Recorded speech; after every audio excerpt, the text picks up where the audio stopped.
Hello everyone, एक बार फिर से आपका बहुत बहुत स्वागत है FR10 गोल्ड क्लासेस में। और आज हम बात करेंगे समाजशास्त्र की प्रकृति के बारे में कि समाजशास्त्र की प्रकृति कैसी होती है।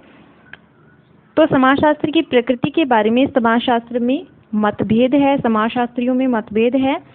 प्रकृति के बारे में दो समाजशास्त्रियों के ग्रुप बने हुए हैं। एक ग्रुप का कहना है कि समाजशास्त्र विज्ञान है और एक इसके विपरीत दूसरा समाजशास्त्रियों का समूह ऐसा है जिसका ये मानना है कि समाजशास्त्र विज्ञान नहीं है।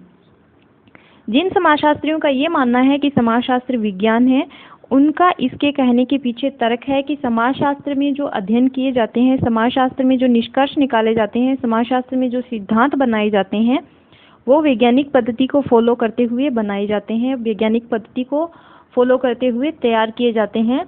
जैसा कि आपको पता होगा, समाजशास्त्र में एक शाखा है समाजशास्त्र की, रिसर्च सोशोलॉजी, जिसको कहते हैं शोध समाजशास्त्र। तो उसमें सिद्धांत बनाए जाते हैं। जैसे सबसे पहले तथ्यों का एकत्रीकरण किया जाता है, डाटा कलेक्शन किया जाता है, उसके बाद में वर्गीकरण किया जाता है, फिर विश्लेषण किया जाता है और उसके बाद में सिद्धांतों का निर्माण किया जाता है। तो इस तरह से समाजशास्त्र में जो सिद्धांत बनते हैं और नियम बनाए जाते हैं, वो वैज्ञानिक पद्धति को फॉलो करते हुए बनाए जाते हैं।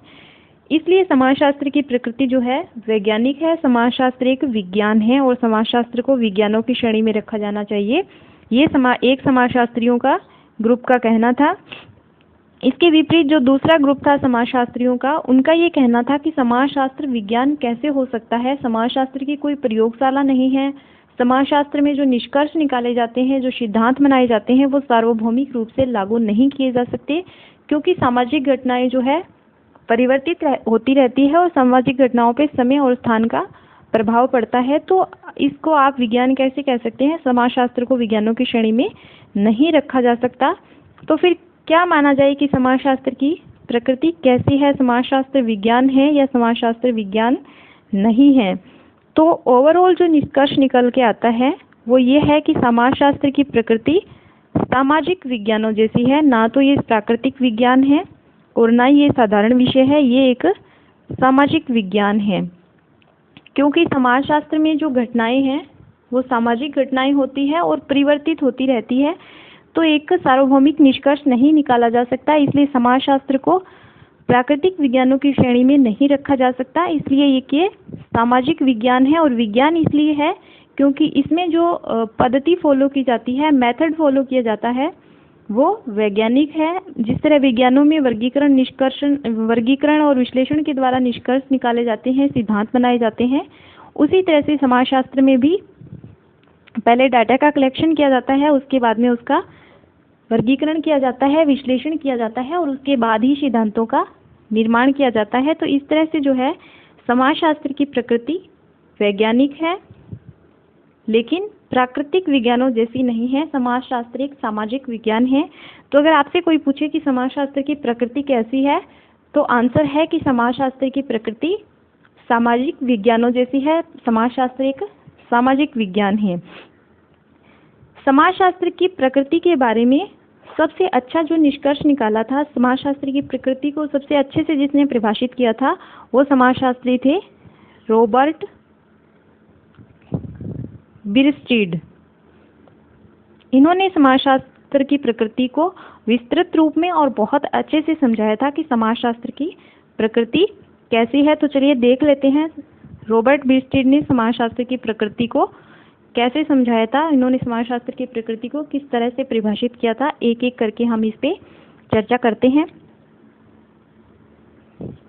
रॉबर्ट बिरस्टीड ने जो समाजशास्त्र की प्रकृति को समझाया था, उसमें सबसे पहला इन्होंने कहा था कि समाजशास्त्र एक सामाजिक विज्ञान है, ना कि प्राकृतिक विज्ञान। और इस पे हम जो है थोड़ी देर पहले चर्चा कर चुके हैं कि समाजशास्त्र प्राकृतिक विज्ञान क्यों नहीं है, क्योंकि इसके सिद्धांत सार्वभौमिक नहीं होते हैं। इसकी जो सिद्धांत हैं उन पे समय और स्थान का प्रभाव पड़ता है, सामाजिक घटनाएं परिवर्तित होती रहती है। इसलिए समाजशास्त्र में प्राकृतिक विज्ञानों की तरह सार्वभौमिक सिद्धांत नहीं बनाए जा सकते, इसलिए ये सामाजिक विज्ञान है। दूसरा इन्होंने कहा कि समाजशास्त्र वास्तविकता का अध्ययन करने वाला विज्ञान है, यह आदर्शात्मक विज्ञान नहीं है। वास्तविकता का मतलब है कि समाजशास्त्र क्या है का अध्ययन करता है, ना कि क्या होना चाहिए। समाजशास्त्र वास्तविकता का अध्ययन करता है। समाजशास्त्र क्या है का अध्ययन करता है। समाजशास्त्र आदर्शात्मक नहीं है। समाजशास्त्र ये निर्देश नहीं देता कि क्या होना चाहिए। तो इस तरह से जो है समाजशास्त्र वास्तविकता का अध्ययन करने वाला विज्ञान है, ना कि क्या होना चाहिए का अध्ययन करने वाला।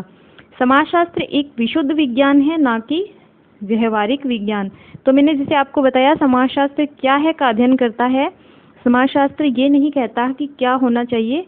तो समाजशास्त्र में जो है सिर्फ ज्ञान का अर्जन किया जाता है, उसको व्यवहारिक रूप में उपयोग में लाने का समाजशास्त्र जो है ज्ञान नहीं देता है कि आप इसको व्यवहारिक रूप में कैसे लागू कर सकते हैं। जैसे फॉर एग्जाम्पल गरीबी को आप लें तो समाजशास्त्र गरीबी के कारणों का अध्ययन करेगा, गरीबी के प्रभावों का समाज में अध्ययन करेगा, लेकिन समाजशास्त्र कभी ये अध्ययन नहीं करेगा कि किस तरह से गरीबी को हटाया जा सकता है।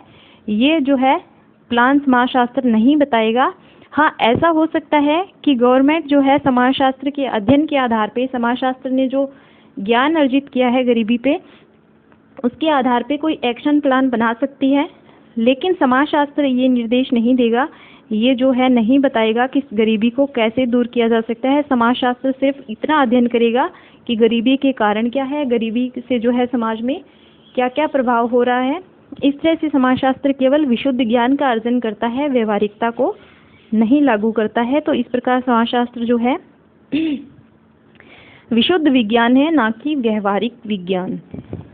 इसी तरह से नेक्स्ट टॉपिक ये है कि समाजशास्त्र एक अमूर्त विज्ञान है, ना कि मूर्त। क्योंकि समाजशास्त्र में जो सामाजिक घटनाएं होती है इनको सिर्फ समझा जा सकता है, इनको छुआ नहीं जा सकता है, सिर्फ इनका अध्ययन किया जा सकता है, महसूस किया जा सकता है। तो समाजशास्त्र में जो अध्ययन किए जाते हैं, समाजशास्त्र में जिन घटनाओं के अध्ययन किए जाते हैं वो अमूर्त होती है, ना कि मूर्त। इसलिए समाजशास्त्र एक अमूर्त विज्ञान है, ना कि मूर्त विज्ञान। इसी तरह से समाजशास्त्र सामान्यीकरण करने वाला विज्ञान है। इसको समझने के लिए मैं आपको एक एग्जाम्पल बताती हूँ। आप लीजिए यहाँ पे युद्ध। समाजशास्त्र जो है सिर्फ युद्ध का अध्ययन करेगा, उसके कारणों का अध्ययन करेगा, उससे समाज पे क्या प्रभाव पड़ रहे हैं उन सब बातों का अध्ययन करेगा। लेकिन समाजशास्त्र कभी इस तरह से अध्ययन नहीं करेगा कि हिटलर के समय के युद्ध से समाज पे ये प्रभाव हुए थे, मुसोलिनी के जो है युद्ध की वजह से समाज पे ये प्रभाव हुए थे, ये उसके कारण थे। इस तरह से समाजशास्त्र विशिष्टीकरण नहीं करता है। समाजशास्त्र केवल युद्ध को युद्ध की दृष्टि से देखता है, ना कि किसी विशेष युद्ध की दृष्टि से। तो समाजशास्त्र जो है सामान्यीकरण करने वाला विज्ञान है, ना कि विशिष्टीकरण करने वाला। इसके अलावा समाजशास्त्र एक तार्किक और अनुभवसिद्ध विज्ञान है। मैंने आपको बताया कि समाजशास्त्र में जो है वैज्ञानिक पद्धति को फॉलो किया जाता है, तो इसमें जो है लॉजिकल तरीके से सिद्धांत बनाए जाते हैं।